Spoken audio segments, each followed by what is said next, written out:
Assalamualaikum warahmatullahi wabarakatuh. Alhamdulillahirrabbilalamin. Pada kesempatan kali ini, kita masih diberi kesempatan kesehatan untuk melaksanakan kegiatan Masamah di MA Arito Pekuncen tahun pelajaran 2020-2021 tanpa suatu halangan apapun.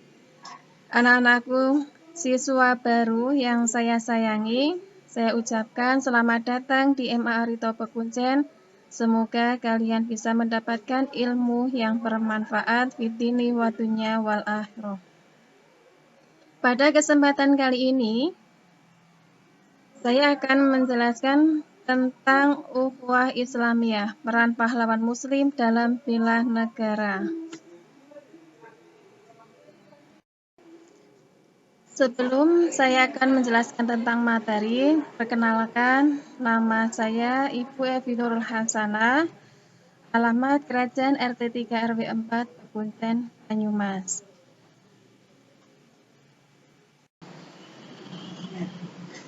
Mari kita masuk kepada materi Masamah kali ini. Arti ukhuwah Islamiyah. Secara umum, masyarakat mengartikan bahwa ukhuwah Islamiyah adalah persaudaraan sesama umat Islam.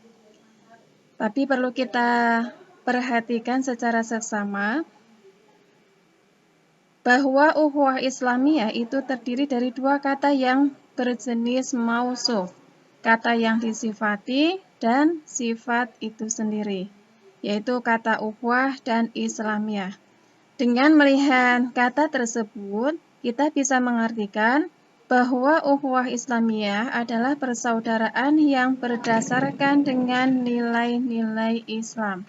Tidak hanya persaudaraan antar sesama umat Islam saja, tetapi lebih luas lagi. Nah, sekarang bagaimana implementasi ukhuwah Islamiyah? Yang pertama, bahwa ukhuwah Islamiyah merupakan sebuah pencerah ketika zaman sudah didominasi sikap radikal dan agresif.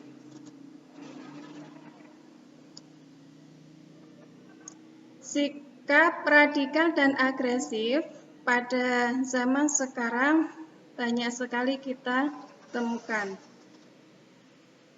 Meskipun sifat tersebut dalam bidang agama dan keyakinan. Saling menyerang dan merugikan dalam internal agama sering terjadi.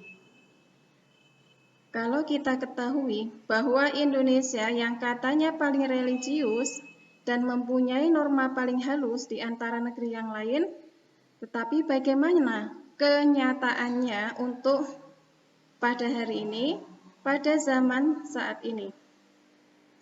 Hanya karena berbeda penafsiran Al-Quran maupun hadis, mereka saling menjelek-jelekkan satu sama lain, saling mengkafirkan dan saling menyesatkan, hingga akhirnya terbentuklah kebencian.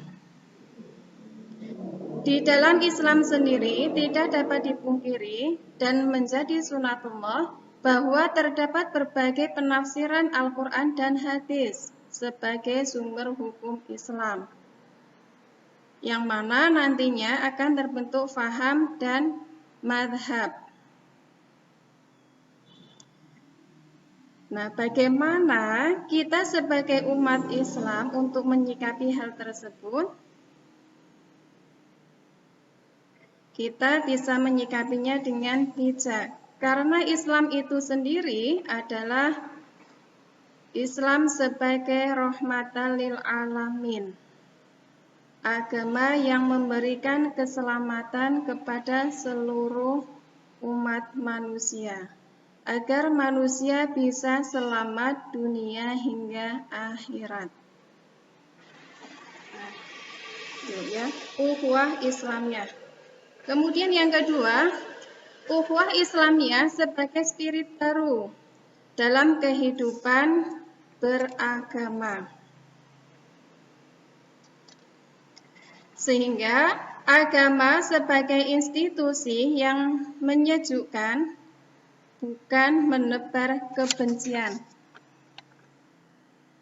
teguh memegang prinsip dan tafsir itu penting, tetapi tidak dibenarkan ketika dalam memegang prinsip tersebut dilakukan dengan sikap memaksa, menyesatkan, dan bahkan membenci. Meski berbeda keyakinan, ukhuwah Islamiyah bisa terlaksana.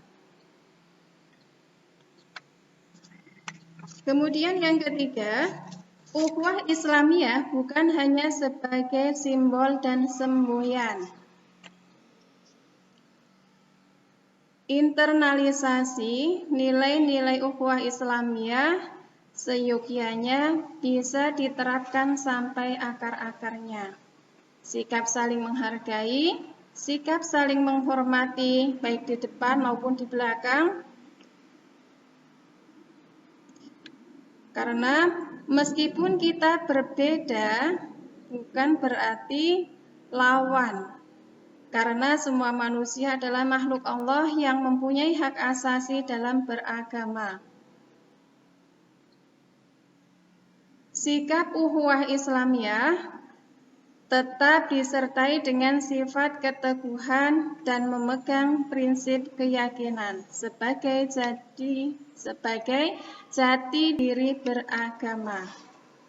Karena perlu kita ketahui bahwa ukhuwah Islamiyah itu intinya ingin menyelamatkan, menyejukkan, atau kerukunan dan persaudaraan